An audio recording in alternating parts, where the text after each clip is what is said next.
নির্বাচন কমিশন নির্বাচন করবে। এখানে সমস্যা কোথায়? আমরা যে কাগজ কলমের কথা বলি, শরীয়তি বিধান মোতাবেক কথা বলি, সে তো চিঠি দিয়ে দিছে নির্বাচন হবে। এখন ইউনূস সাহেবের বক্তব্যটা এখন তৃতীয় ব্যক্তির বক্তব্য আমি মনে করি। তৃতীয় ব্যক্তির বক্তব্য, নির্বাচন কমিশন নির্বাচন করবে, তার আন্ডারে সব উনি করবেন। আর আপনি যে যে দাবিগুলো আনছেন, যেমন জামাত সহ নিষিদ্ধকরণ করতে চায়, সেখানে কেউ কেউ বলতেছে, দায়িত্বশীল দল বলতেছে এটা এইভাবে নির্বাহী আদেশে যদি বন্ধ করে সেটা ঠিক হবে না। কিন্তু এই নির্বাহী আদেশে তো জামাত ইসলামের বন্ধ করে দিছিল, এই নির্বাহী আদেশের নিবন্ধন বাতিল করে দিছিল, কেউ কোনো কথা বলে নাই, কেউ কোনো কথা বলে নাই। আর আজকে যে সরকার নির্বাহী আদেশে না, সেটা ছিল তো একটা অপচেষ্টা বা অপকালচার, বাজে কালচার, বন্ধ আপনি করছিল প্র্যাকটিস করবেন। আমি ওইটা যাচ্ছি না তো। আমি বলছি যে বন্ধ যখন করছিল অন্যান্য রাজনীতিবিদরা তো কথা বলেন নাই যে এইভাবে বন্ধ করা যায় না। আমি সেটা বলছি। আমি বলছি না যে বন্ধ করা অন্যায় হয়েছে না ন্যায় হয়েছে। আমি ভাই যা সত্য মনে করি সেটা বলি। এখন আপনি জাতীয় পার্টি কি করছে? গত 14 বছর একটা সরকারকে বৈধতা দিছে, নাম কষ্টে বিরোধী দল হিসেবে ঢুইকা। তা আমরা তো, উনি আইনের ছাত্র, 109 অথবা 30 সংযোগ করে এই অপরাধের সাথে এই 3 জন আসামি আরও কিছু আছে, ওইটা 109 অথবা 30 দিয়ে যোগ করে, তা আর 30 দিয়ে সেকশন দিয়ে। তা আপনি তো সেই হিসাবে সে অপরাধী, নিষিদ্ধ করবে কি করবে না সেটা ভিন্ন কথা। এই দাবি যারা করে, জামাত করছে ফর এক্সাম্পল, বা ইসলামী দলগুলো দাবি করছে, এটা সরকার সিদ্ধান্ত নয়। আপনি বলতে গিয়ে আপনার গুডউইল নষ্ট করেন কেন? কথাটা বুঝাইতে পারছি আমি? বুঝতে পারছি। আপনি বলার দরকার নাই তো। আপনি বলতেছেন যে এটা বন্ধ করা ঠিক হবে, বললে তো এটা গুডউইল, এটা তো বিপ্লবী চেতনার, বিপ্লবের যে অভ্যুত্থানটা হইলো সেটার বিপক্ষের একটা শক্তি জাতীয় পার্টি, ওইভাবে চিন্তা করলে, কারণ সে আওয়ামী লীগের দোসর ছিল, কথার কথা। তো সেক্ষেত্রে রনিবাইয়ের মতো লোক যদি চুপ থাকে, এটা বিষয় না বলে, তাহলে তো তার সম্পর্কে বুঝতেছি না। কিন্তু আপনি যখন বলেন যে এইটা নির্বাহী আদেশে বন্ধ করা ঠিক হবে না, তখন বোঝা যায় কি আপনি এটার পক্ষের। আমি বলছি ওইটা আপনার বলার দরকার নেই। তো সরকার বন্ধ করবে কি করবে না, হেডেকটা তো সরকারের, নির্বাহী আদেশ দিবে সে।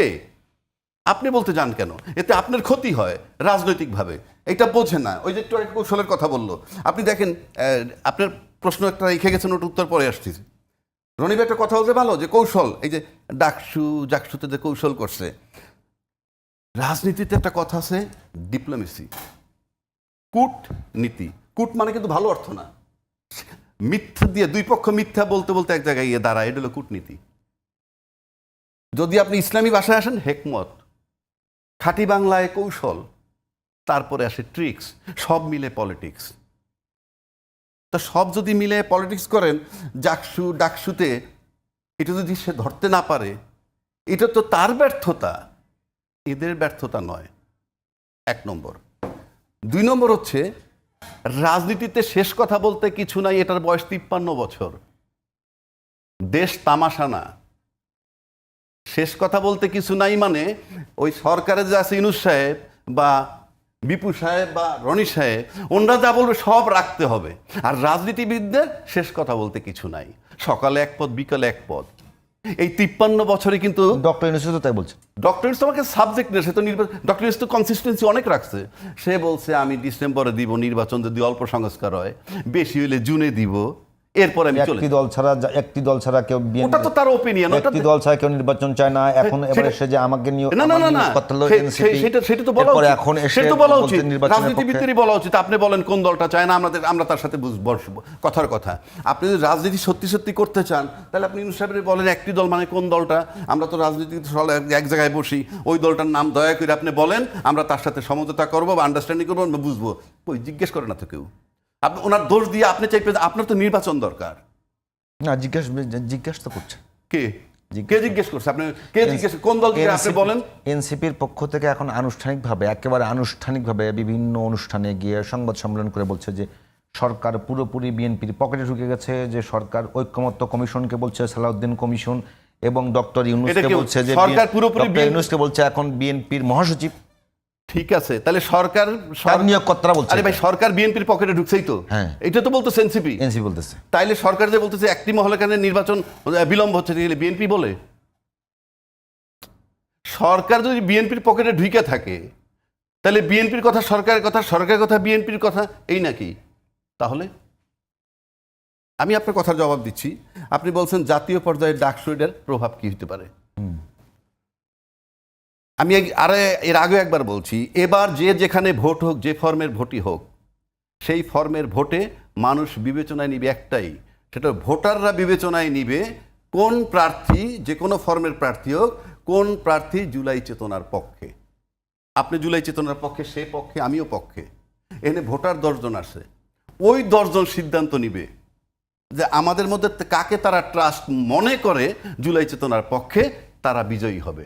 এবং ডাকসুতে তাই হয়েছে।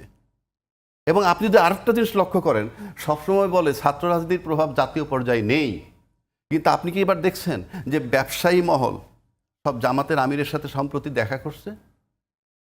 কেন দেখা করছে?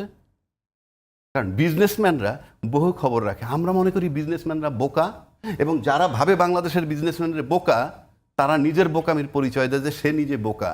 এর কারণ হচ্ছে, একজন ব্যবসায়ী ব্যাংকের থেকে 4,000 কোটি টাকা লুট করার পর সেই টাকাটাকে সেভ করার জন্য রাজনীতিবিদদেরকে কিভাবে পকেটে নেয় সেটা ব্যবসায়ীরা জানে, অলিগার্ক জানে।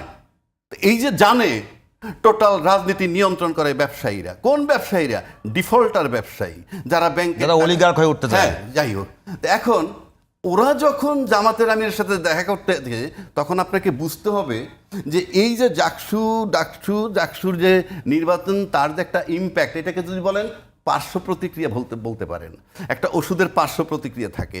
এই যে ওষুধটা, সেটার পার্শ্ব প্রতিক্রিয়া হয়েছে, সেটা বিজনেস কমিউনিটি ফিল করছে। কারণ বিজনেস কমিউনিটি মাঠে থাকে, একটা বিজনেস কমিউনিটির 40,000 কর্মী মাঠে থাকে। সুতরাং তাদের কাছে এটা আসে। সুতরাং জাতীয় পর্যায়ে এটা পড়ার সম্ভাবনা, এবং কেন সম্ভাবনা সেটা আপনাকে বলতেছি। নতুন জেনারেশনের কাছে রাজনীতিতে শেষ কথা বলতে কিছু নাই, আপনি বলতে পারবেন না।